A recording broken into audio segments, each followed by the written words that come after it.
هەرچەندە بە پێی یاسای بودجەی 2013 پێویست بۆ حکومەت موچە و هاوکاری چاودێری خێزان بدات کە بڕەکەی 13 ملیار دیناری مانگانە بوو، بەڵام لەو کاتەوە تا ئێستا بە شێوەیەکی ناڕەوا ئەو موچەیە بڕاوە و حکومەت دەستی بە دابەشکردنەوەی نەکردوێتەوە.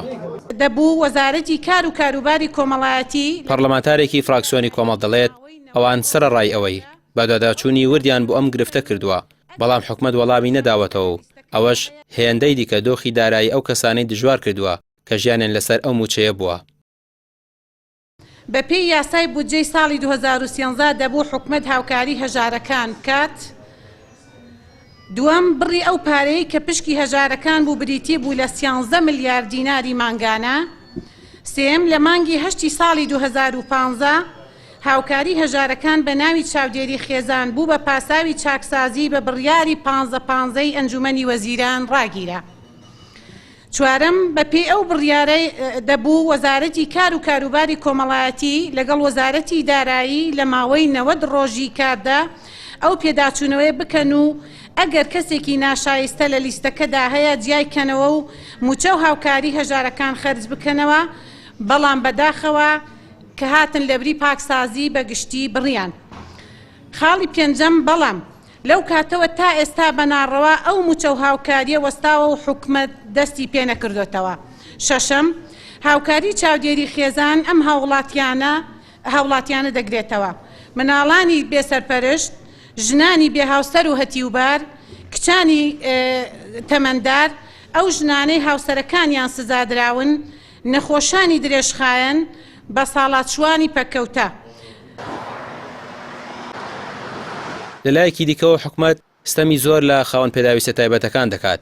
بە پێی یاسای ژمارە 22 ساڵی 2011 هەر هاوڵاتیەک بەهۆی ڕووداوێک یاخود زگماک بە کەمەندامی لەدایک بێت پێویستە بۆ کەمترین ڕێژەی کەمەندامی 150,000 دینار و بۆ ڕێژەی سەیاسەی کەمەندامی بڕی 250,000 دیناری مانگانەیان پێ بدرێت، کەچی هەردوو ڕێژەکە یەک حیسابیان بۆ کراوە و هەر 150,000 دیناری مانگانەکەیان پێدەدرێت. ئەوە سەرڕای کەم و کوڕی زۆر لە دووبارە پشکنینەوەی ڕێژەی کەمەندامی. چەندین ڕێگەی پەرلەمانی بە دواداچوونمان کردووە، بەڵام تا ئێستا حکومەت وەڵامی داوای خەڵکی نەداوەتەوە کە دەبوو وەڵامی هەبێت بۆ خەڵکی هەژاری هەرێمی کوردستان. دووەم هاوکاری هەژارەکان بە ناوی چاودێری خێزان مافێکی یاسایی هاوڵاتیانی هەژارە کە هیچ سەرچاوەیەکی داهاتیان نییە، چونکە ئەرک و بەرپرسیارەتی حکومەتە پێداویستی ئەو هاوڵاتیانە دابین بکات کە لە خوار هێڵی هەژاریەوەن هیچ سەرچاوەیەکی داهاتیان نییە.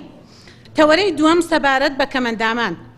بە پێی یاسای ژمارە 22 ساڵی 2011 هەر هاوڵاتیەک بەهۆی ڕووداوێک یان بە زگماک بە کەمەندام لەدایک بوو بێت، ئەوە پاش دەستنیشانکردنی ڕێژەی کەمەندامیەکەی لەلایەن لیژنەیەکی پسپۆڕەوە پێویستە حکومەت بڕێک پارەی وەک هاوکاری مانگانە بۆ تەرخان کات کە بریتیا لە 150,000 دینار کە کەمترین ڕێژەی کەم ئەندامی و بۆ ڕێژەی لە 100% کەم ئەندامی بگاتە 250,000 دینار، بەڵام حکومەت لەم بوارەدا ئەم کەم تەرخەمی و یاساشکێنیانەی هەیە.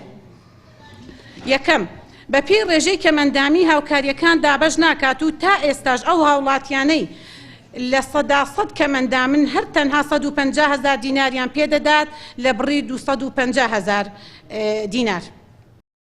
جگە لە ستەمکردن لەم چینانە حکومەت موچەی بەخێوکەری خاوەن پێداویستە تایبەتەکانیشی بڕیوە کە خۆیان تەرخان کردووە بۆ پەروەردەکردن و بەخێوکردنی منداڵەکانیان.